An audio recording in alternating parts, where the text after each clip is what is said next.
At the beginning of the film, we are introduced to a wealthy businessman named Jin. He owns several businesses, most of which are restaurants. Jin is a culinary art enthusiast and is very particular about the food sold in his restaurants. He spends hours tasting dishes served by famous chefs to make them perfect. Through the years, he has developed a unique talent where he can tell what ingredients a dish is made of just by smelling it.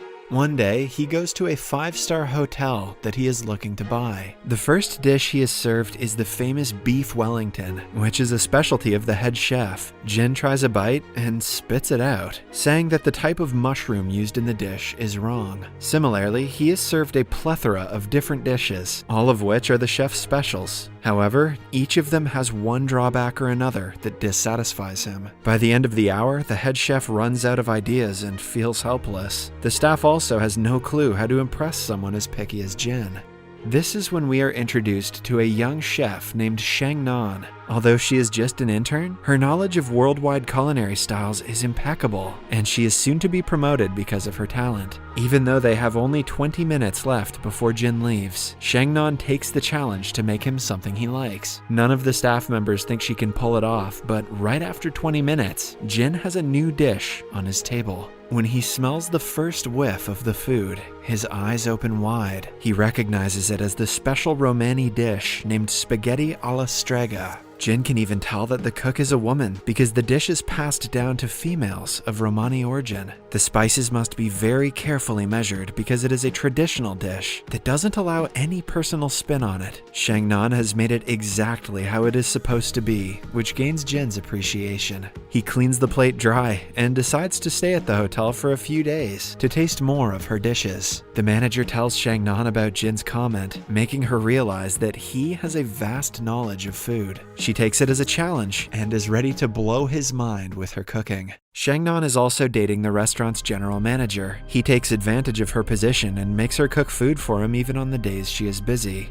One afternoon, after enjoying everything she made for him, he reveals that he wants to break up because she is too skinny for his liking. Shang Nan is heartbroken, but she knows there's no point in arguing. Later that day, Jin is on his way out when he notices her sitting on his car's hood. He doesn't recognize her as the chef since he's never seen her face. Shang Nan thinks the car belongs to her ex-boyfriend and scratches it to teach him a lesson. When Jin calls her out, she realizes she came to the wrong floor. She quickly apologizes and promises to paint it like new. At night, Shang Nan gets drunk and climbs on the roof. At the same time, Jin is making ramen in his room. He believes that even the 2-minute noodle is a difficult dish to make, since one has to measure the ingredients and time precisely. Just when he is about to take a bite, someone falls on his balcony. It is none other than the drunk Shang Nan, who has fallen from the roof. When she refuses to go out, Jin puts her into a suitcase and keeps her inside the elevator. She is found by 2 staff members who go into a frenzy, assuming that she is a dead body. In the following scene, Jin is locked inside a cell with other criminals. Shang Nan is outside explaining what happened to the policeman.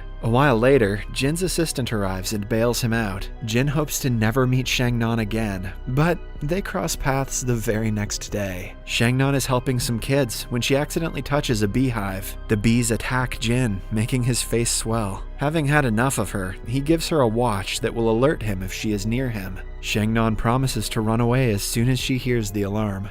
Starting the next day, Jin orders several dishes to test the chef's talent. Shang Nan impresses him with every single dish, but Jin is still unaware that she is the same girl he wants to stay away from. With time, he starts ordering food that is not even on the menu. Shang Nan works until midnight and is very tired, but Jin doesn't show signs of exhaustion. Hence, she puts squid ink on one of the dishes, symbolizing that she is running away. Jin understands the message and stops ordering food for the night. He also sends her a letter asking her to be a good opponent instead of running away. The following day, Jin has to appear in an interview. The interviewer asks him questions about the suitcase scandal, making him uncomfortable. At the same time, Shang Nan finds out the picky client is none other than the same guy she has to stay away from. Scared that her watch will ring, she tries to run, but falls into the swimming pool. For the next meal, Jin wants Shangnan to showcase her creativity. Instead of the name of the dishes, he sends her 3 themes that she is free to interpret however she likes. The themes are a time, a place, and a moment.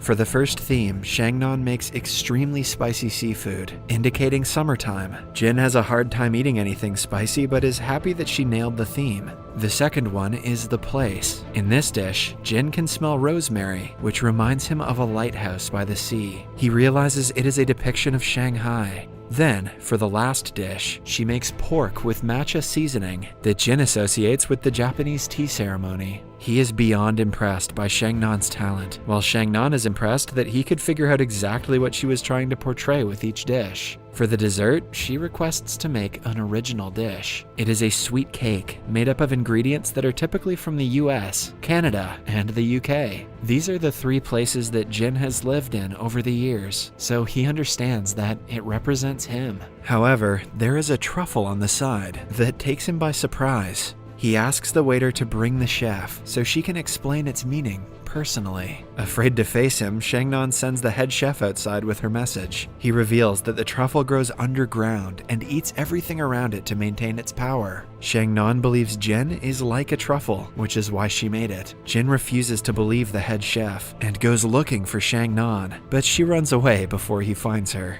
A while later, they bump into each other in the bathroom. Jin smells the scent of food from her and recognizes her as the chef who has been cooking for him.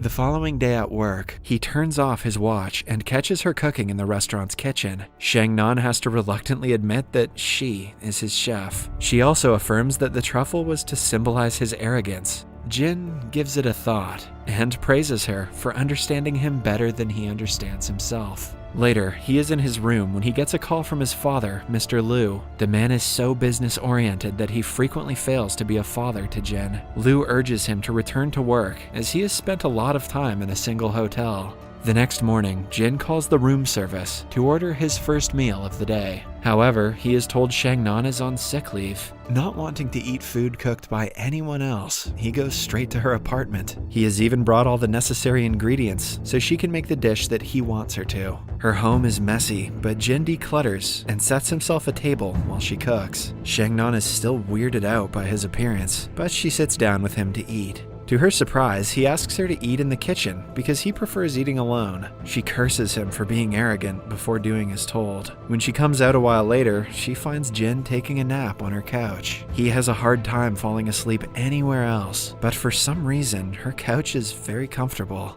Jin wakes up hours later and finds Shangnan sleeping on her bed. The next day, he comes again and makes her cook a different dish. After eating, he falls asleep again.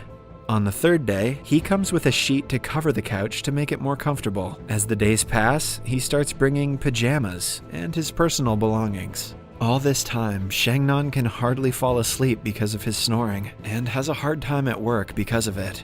One afternoon, Jin allows her to eat with him, and the two enjoy a long meal together. They also eat blowfish for the first time, unaware that it makes people high. Soon, the two feel its effects and hallucinate that it is raining. They stay under an umbrella, even when indoors, and talk about several things that make no sense. A while later, they go out for a walk, still thinking that it is raining when the weather is completely dry. Then, they end up inside a bus, where Jin's high wears off. He realizes that people are looking at him, and asks Shangnan to put the umbrella down. She doesn't listen to him, still affected by the high. By the end of the night, Jin brings her home and tucks her in. Cut to 2 days later, Shangnan hasn't seen him since they last ate together. He has also checked out of the hotel, which worries her. Deciding to check up on him, she arrives at his home. To her surprise, he is enjoying a meal made by his personal chef of 7 years. The women instantly see each other as rivals and try to prove how important they are to Jin.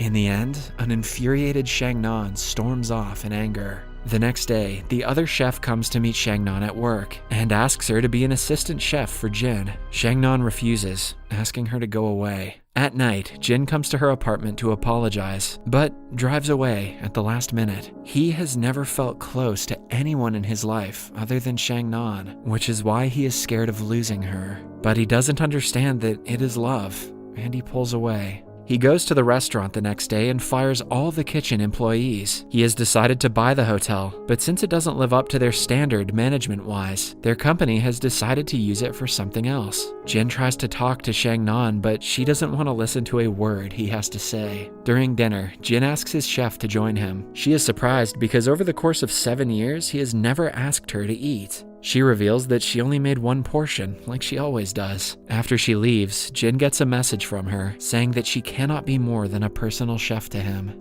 Jin has to catch a flight in a few hours. He wants to see Shang Nan before leaving, but decides against it. In the following scene, he is with his father, who is disappointed in him for letting his personal interests get in the way of business. They have a meal together, and Jin asks Mr. Liu if he has ever been in love with someone. His father answers that he doesn't indulge in anything that doesn't support his business. At this moment, Jin registers he doesn't want to be like his father. He takes the next flight to Shanghai to meet Shang Nan again. Meanwhile, she is about to sell the watch he gave her long ago. Suddenly, it starts to ring, indicating his presence. Shang Nan sees him on the other side of the road and promptly gets in a taxi. She doesn't want to face him or talk to him. Jin, on the other hand, is stubborn. He follows the taxi and ends up in a crowded market. Upon taking the watch's signal, he finds Shang Nan's dog with it. Then, the dog brings him to a place where Shang Nan has locked herself inside.